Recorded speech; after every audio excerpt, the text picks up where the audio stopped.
Welcome to the Lakeshow podcast, brought to you by Morongo Casino Resort and Spa. Play responsibly. You must be 21 years or older. Good times. Chris McGee alongside Mike Bresnahan and Mike Trudell. Good times having you guys here. Hey, what's happening? Not a lot. Okay. Preseason's kind of finishing. Yeah. Regular season ramping up. Dodger playoffs going on right now as we record this. Brez, you're doing great. I feel like, and true, you might have noticed this too over the years. I feel like there's a little extra step in your demeanor, Geet. I won't. Whenever the end of the preseason is in sight, it's happening, because that means the regular season is only 3 days away, 4 days away, whatever it is. My life is a roller coaster. You know me. So going into the training camp, I'm all excited. Yeah. And then I just drop down because I'm bored. Yeah. I'm ready for it to end. And then we fire back up. Preseason finale. To your favorite words of the. Sorry for being emotional. That makes you who you are. I think you lied to the listening and viewing public when you said that there wasn't much going on. I think there's a lot going on in that head. I think you're ready to empty a bunch of info into the microphone in front of you, and we're going to feature you today, all right? Let's feature. Well, no, I'm hosting. No. You guys got to talk. Are you ready? Got to work hard. So Shams reported Wednesday that the Lakers and LeBron are looking at mid-November as a realistic debut, meaning October 30th would be the earliest that they would officially reevaluate him. If you're looking at mid-November, you're looking at between 13 and 15 games, Brez. Well, this is a bummer, obviously. There's really no way to get around it. I think everybody was looking forward to seeing what this guy – no one's ever played 23 seasons ever in the NBA. And the NBA's been around a long, long time. All the way back to when those plumbers and carpenters were playing against the Celtics and letting the Celtics get that huge lead in NBA championships. Bottom line, it's going to have to be delayed a little bit longer than we originally thought. We were thinking maybe 5, probably 10 games to start, true. And now 13 to 15. So hopefully that's the extent of that timetable. But we just don't know, do we? I would argue that this isn't really anything new, because when the Lakers said he was going to be reevaluated in 3 to 4 weeks, you had to bake in somewhat of a ramp up for after that. So I think we had even said, Geeter, a couple of weeks ago on the show, or at least maybe a week and a half whenever we heard it, well, there's that week where the Lakers only have one game, and that would be a sensible window if LeBron's going to come back, because he'll also be able to get some practice time in that week before that Utah game on, I think it's the 18th, or someone can fact check me, but So that makes sense, and in the meantime, you let Luka get established as the face of the Lakers moving forward. It's going to be his team for a couple of weeks and see how they can play around him. Fit out, don't fit in. When you take a look at the first 10 games without LeBron, you're going to see the Warriors on there. You're going to see the Wolves twice. You're going to see the Kings 2 times with the Blazers, Grizzlies, Heat, Spurs, and Hawks. So the first 10, 7th easiest schedule in the West through November 10th, they say. What do you want to see from this team? What are you hoping for, Brez, through those first 10 games without LeBron James? Well, rarely do the Lakers have an easy first 10. For whatever reason, I feel like in the LeBron era, we've always been like, that's a tough start there with a lot of road games, a lot of top 10 teams. They're getting a little fortunate here. Well, LeBron is presumably out for all these games. And I see 2 games against the Trailblazers. They're going to be bottom 3 in the West. I see the game against the Heat. Probably no Tyler Hero at that point still. We'll have to wait and see if that still remains the situation. And then that third game of the season at Sacramento, what are they? Who are they? Sabonis had a hamstring injury the other day. Is he okay by then? There's no timetable for him yet at all. This is me speculating. But I see some easy games there. Potentially, even though you're not going to have LeBron Geet, nothing's easy without the King, but it is a fairly doable first 10 games, which we haven't been able to say here in a long, long time. NBA did you a huge favor, huh? Memphis Halloween night? Love that, don't you? Trick or treat.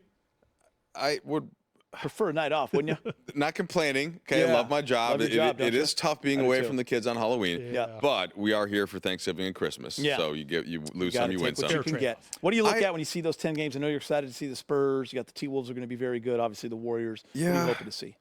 So Brez, I might have to disagree a little bit, just because a lot of those teams that, we think the Grizzlies or the Blazers or the Kings, like, they're not going to win the NBA title, but they can be good at home. right? And that's a tough play, especially for the Portland's really Lakers. Going to Portland is always tough. Going to Memphis is always tough. These are teams that love nothing more than to beat the Lakers. The show is in town. So it's not like you see it on the schedule and you think, okay, the Lakers are a better roster. They're a better team, but that does not deliver a win, especially early in the season, right? Because early in the season, everybody still has all the optimism from training camp. So I do think that it's a tough schedule. I think that when we went back and forth on this the other week, I think I said 6-4 would be, but could it be 7-3? Could it be 8-2 if they play great? Sure, but it could also be 5-5 if things don't go their way and a couple of balls bounce the wrong way. So I think that this is really just a reflection of the NBA in general, though. There are a couple teams in the East that are not very good and not necessarily trying to be good. But in the West, I mean, really, it's just Utah, and they could beat you on a given night. Yep. Right, if Markkanen gets hot and they're protecting the rim inside, Yep. So this is kind of the point about Portland and Memphis. Nobody thinks they're going to finish in the top 5, but they could beat you on any given night, and so you really have to be locked in. Sure. So going into this training camp, we all talked about who's going to start with LeBron, Luka, AR, and Ayton. Will it still be Rui? Will Marcus Smart crack the starting lineup? Well, now there will be no LeBron. Mm-hmm. So let's assume it's Rui, it's Ayton, it's AR, and Luka. It's pretty safe to say that, right? Who's that fifth spot for you guys? Because there's a lot of different ways they could go. I was thinking initially Marcus Smart without even seeing him play. He wasn't really looking for a shot in the limited preseason action we've seen him in. So I think it's got to be Vando. Now, what happened in the preseason game yesterday, Vando left early. He had a little contusion. And I hate that word. It's a bruised thigh is what it is. Contusion is, the Charlie Horse when I was growing up. Thank you, Charlie Horse. My dad was a doctor. My mom was a nurse practitioner. But I feel like we've gotten a little too fancy with some of these terms. He's got a bruise, so hopefully he's back. They can hurt, though. My brother used to give them to me all the time on purpose. Would hit me real hard there. Oh, yeah, they don't tickle. No doubt about it. But a little bit of a bully. My older brother was back then. And now you love him. You talk about it all the time. Well, it wasn't, at least it wasn't a bad collision. Yeah. I got I had a deep thigh bruise in college soccer, and I missed 2 weeks. It was black and blue, my whole leg. I couldn't move. Oh, we can't have that. This one, Vanderbilt actually stayed in the game for a couple of possessions and went out. So I think he's okay. Yeah. Hopefully he can even play in Friday's preseason game. So you're going Vando. I'm going Vando. Okay. Where are you going on this? Vanderbilt. Yeah. I think it's clear, at least to me. Have not asked the coaches yet. JJ Redick was clear that he didn't want to speculate and say what it was going to be for sure. They haven't really had the lineup in a preseason game yet. But I just think that this is in part due to Austin Reeves and Luka Doncic in the backcourt. They are so great offensively together, but they do need some protection defensively. Yeah. And this is different from the past couple of rosters for the Lakers where it was LeBron and Anthony Davis. They were excellent defenders in their own right, and you wanted to put, athletes and size around them, but also some shooting. I don't worry as much about the shooting and the spacing around Reeves and Luka, because they're going to get everybody so wide open that you just have to be able to not be horrible as a shooter when you're wide open. And I think that Vanderbilt can shoot some. He's not a great shooter, but his stroke looks better this year. I don't need him to shoot 40%. I'm fine with 30%. Right? If you just make 1 for 3 one game, make 1 for 4 the next game, that's fine.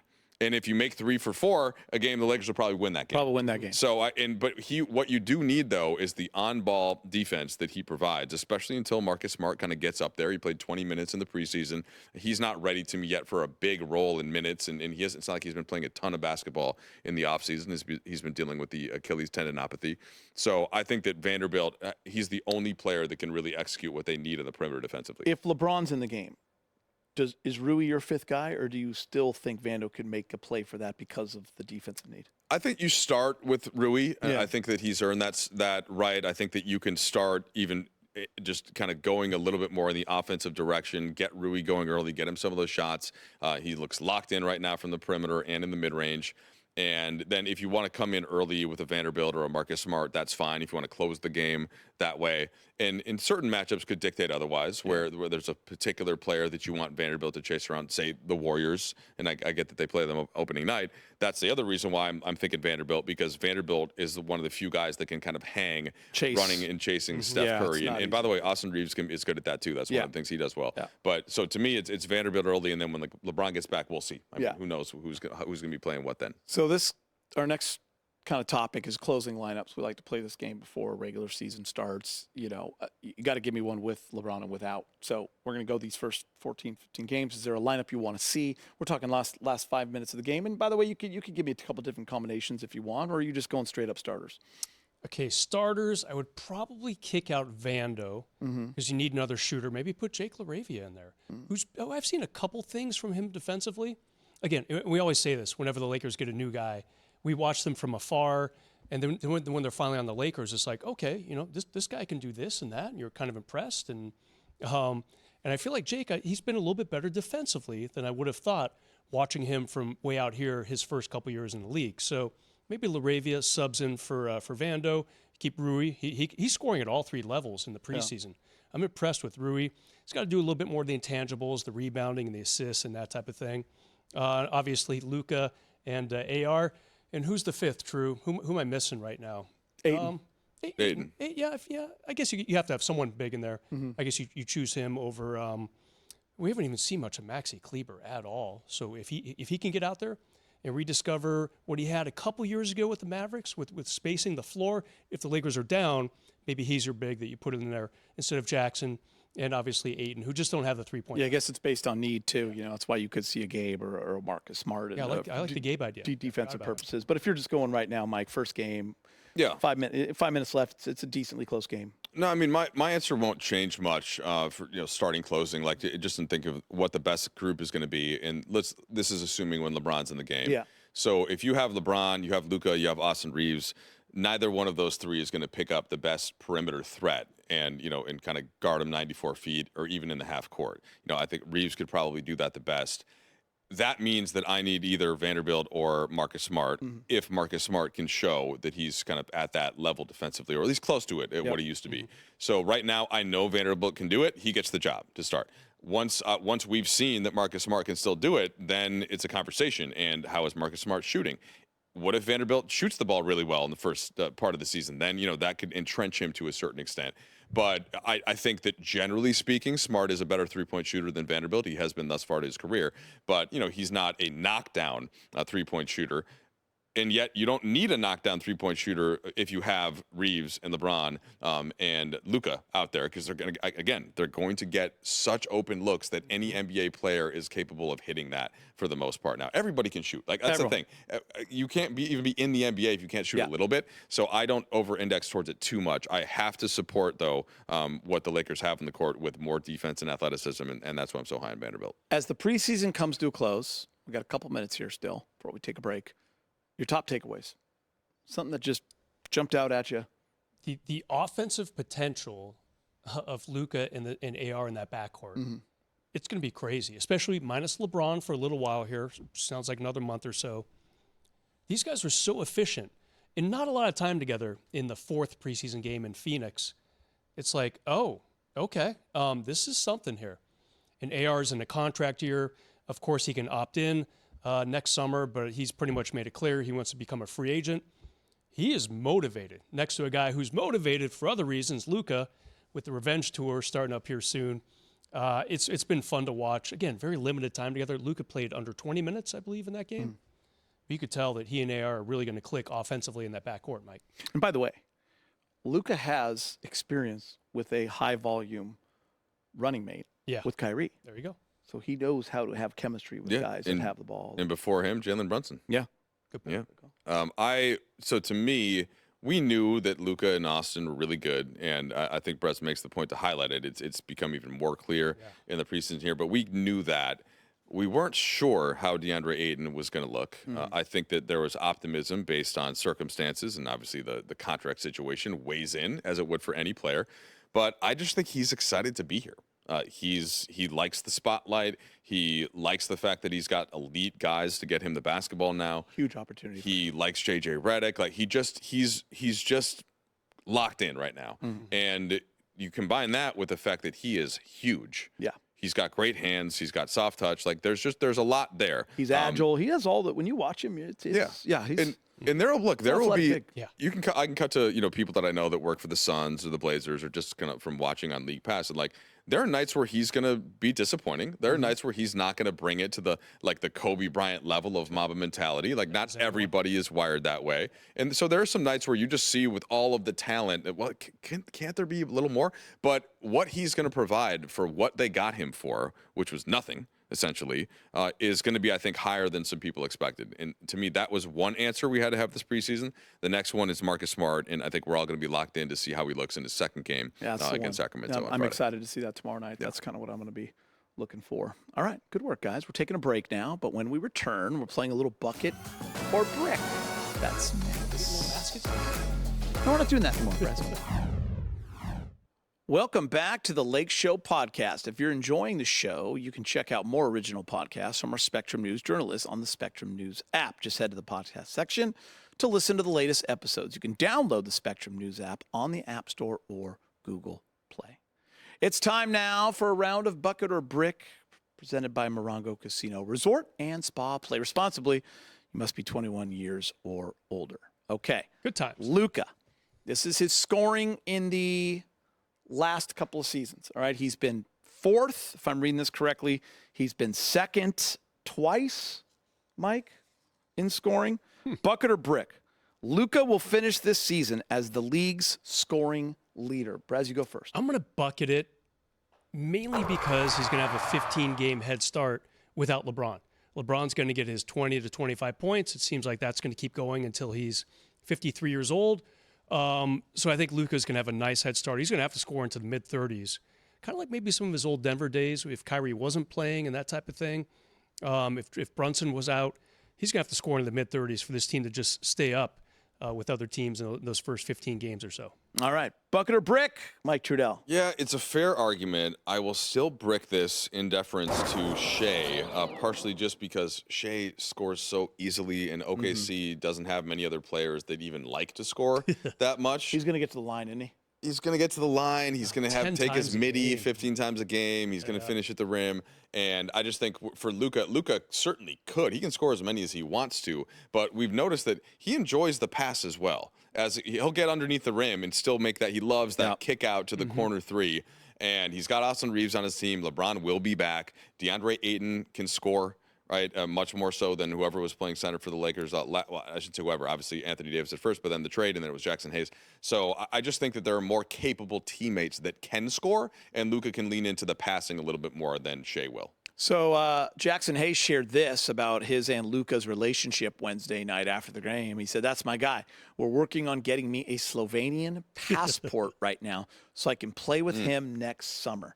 Bucket or brick, Mike Trudell, Luka and Hayes will play together next summer for Slovenia. Look, this is straight buckets. We just need to go back several generations to find the aunt of a grandmother of a sister that had a 1% Slovenian blood, right, in Jackson Hayes' line. And once that's established, Luka gets his lob threat, and watch out, Slovenia. Do they go to the semis with him? Otto. I mean, sure, they could use another wing, use another guard, but if you just give Luka a real lob threat, and there aren't a lot of people in Europe with a bounce like Jackson Hayes would dominate. So, I mean, we're talking 20 points per game on like 89% for the field from Jackson. So I want to see this happen. Let's get Jackson to Slovenia. Bucket or brick, Brez? Hayes, he's playing with Slovenia next year in Luka. I'm going to bucket it. I'm going to look ahead a few years and think Olympics. They're going to be in our backyard, and we'll be able to go watch our friends play. I think that's a fun idea. And, the IOC seems a little lax as far as who can play for what country. It doesn't seem like you need to show a 10-year citizenship for any particular country to go over there and play for them. So can I just say this? The sport of beach volleyball, the men's volleyball team that got the bronze medal in 2008 when I was there, Georgia, the country of Georgia. Yeah. It was two Brazilian guys that had never been to Georgia. Right? See what I mean? Poland. They brought the Poland's best Brazilians player over, that beat the USA men in the semifinals this year to go to the gold in Paris, in 24. He's from Cuba. He was Cuba's best player. So just saying, a lot of there's ways to get it done. I generally don't support this, but in the case of Jackson, just for Jackson, in Luka to the benefit of Slovenia, let's make it happen. So Gabe Vincent coming off a 22-point game versus the Mavs. Bucket or brick with LeBron out, Vincent is the Lakers' best two-way player. Ooh, God, I really like Gabe. I would probably say Marcus Smart a couple years ago if he was still playing, 70 games. He just hasn't played enough. So, yeah, let's go with Gabe. I kind of like it. Vanderbilt need to see a little bit more offensive polish from him. Saw glimpses of it. I like how he's kind of taking it to the rack a little bit more in the preseason. Yeah, I'm going to go with Gabe. I love watching him run with the starters too. He's like recess started early for him. He's leaving the lunch behind. He's going to go play right away. It's fun to watch him in the starting five. He's forgotten about someone, I think. Well, you're going to say just bucket or brick. I'm Brick, but positing this, like when this is until LeBron returns. Yeah. Okay, so then he would be. Yeah, the best he was saying without LeBron, Yeah, he's got Gabe, I would which I still like. though. I would still go with either Luka or Austin, and I'm not arguing that either one is a great I was defender. thinking AR just because Reeves is so here's plays pretty good D. Yeah, here's how. So the difference between Reeves and Vincent on offense, right, is bigger than the difference between Vincent and Reeves on defense. Yeah. So therefore, Austin is the better two-way player. Like he's not. He can defend. He's not terrible. And Vincent, while a good defender, isn't shutting anybody down for a whole game. And then Luka, the difference between Luka and anybody else on offense is so big that the difference between Luka and Gabe on defense, but he's not is not considered as a much two-way play. I mean, you know what I'm saying. Lucas, Yeah. he's considered like greatest offensive Their player. offensive Yes, stars. but but again, the gap is so much bigger. He is playing defense. Yeah. He is on the court defensively, and he's a good rebounder. There's an argument for all three guys. Luka's always But I in the think- top 10 in steals. When I said it to you, I thought you were also thinking like kind of those role guys. But- yeah. Reeves is my answer though. But what if we see Miami Gabe the entire season? Would that change your answer? And he's getting 15 a game off the Valid bench. point. Miami Gabe just has the ball more, and he's still not going to have the ball as much because he's going to be playing with either Reeves or Doncic. Man, You know what I'm Yeah. saying? good discussion we're having for That's preseason disappointing. basketball. I'm proud of both. I just of you love guys. my Gaucho friends. I love him too, and Gabe is a soccer player, which I didn't know hits that. my heart. Yeah, I am grew up playing very soccer. curious what you're going to say on this one. Actually, you too. Okay. Lakers record last season. Member of the Vegas. They were over, right, Brez? They had 50 wins. I think it was like 48 and a half. Yep. What's it this year again? Did they drop them? 48 and a half? Listen where Hall and our producer put it. Okay. Bucket or brick. Lakers win 52 games this year, Mike Trudell. I'm going to brick that. Okay. I just think there are very few teams in the West that are going to be able to win Yeah. that many games because there are so many good teams. There are probably 9 or 10 good teams. Depends if we include Dallas, which I do. Yeah. They're going to get Kyrie back eventually. And to me, that other than OKC, who I think flies over that. And to the extent that Jokic wants to win that many, I think Denver could. I don't know if they'll want to. I think instead it's going to be a lot of teams in the high 40s and maybe a I know. few I'm at curious. 50s, Remember but last year? There's what 3 teams with 50. Like Yeah. it could be But- that again. Lakers won a 52 three-way tiebreaker. Would you take the? What are you doing It's here? such You a bucket or deep brick? league. 52 is a few wins too high, I Yeah. think. It was 48 and a half pre the most recent LeBron news. Don't know if it came down. Yeah, 47. Do you I have think him at last 50? time I saw 47 and a half. 47 and a half. Do you have Yeah, at 50? 50 might be a little too high. Yeah, just because LeBron's going to miss. Bucket or brick? Brick it. Yeah, brick it. Gotta get the sound that, effect in. Just because LeBron's going to miss about, just under 20% of the season if he misses 15, 16 games, whatever it turns out to be. I think if that hurts you. Yeah, then and wins he, and lost and he all. could miss more time later in the year too. Yeah, right? yeah, exactly. Exactly. What do you have for that year? I'm gonna brick it too. I'm at 51. Okay. Barely brick. Okay, that's fair. Almost. I'd love to be glanced wrong. off the I would rim. love to be wrong. Yeah, I of think course. 52 is absolutely possible. Do not roll prompter on this because I don't want them to see this. 14 seasons of Laker basketball on our network. Bucket or brick, Brez? Mike Trudell knows how many games the Lakers have won on opening night since the network started in 2012. Does he know? He's been at him. Yes. Okay. Okay. If you're going to ask anyone in the realm of people who come on our shows, Would you ask him or John Ireland this question if this was like you had to call your lifeline? Ooh, that's a good one. I wasn't going to include like the broadcasters, but if you include Michael Thompson and Billy I'm Mack definitely not and calling Stu MT would know. and John Ireland, I'm afraid, John, you're the silver medalist. I would go with Trudell. in this case. I would go with Trudell. All right, so you're going bucket. He knows. Trudell knows trivia. He watches. If you walk by his at the desk in the media room on a Laker game night, he's watching 40 seconds left, Charlotte so. versus Memphis. So yeah, this absolutely. Okay, he's got it. What do you have it? I don't know, but I think It's I can shocking, guess. actually. I guess I can guess. Hopefully close. I'm going to say 4. It's 3. Wow, that's all right. Soon to be 4. 3 was my instinct. We beat. I should have stuck with We it. beat the goofy Clippers in 2014, 13. We beat the Rockets. Remember when they had James Harden, Luke's first game, right. and then last year the T-Wolves. Oh, that hurts. Not a lot of opening night. I knew it was 3, but I thought there might be one more in there. We're 3-10, Brez. Do we need to FaceTime John Ireland? We need to be better than this. We're winning this first game this year. It's lower than you would have thought, though. For Mike and right? Mike, Yeah, you I'm right Chris, that does it for this edition of the Lakeshow podcast. wanted that Presented by one, Peter. Morongo Casino Resort and Spa. Ah!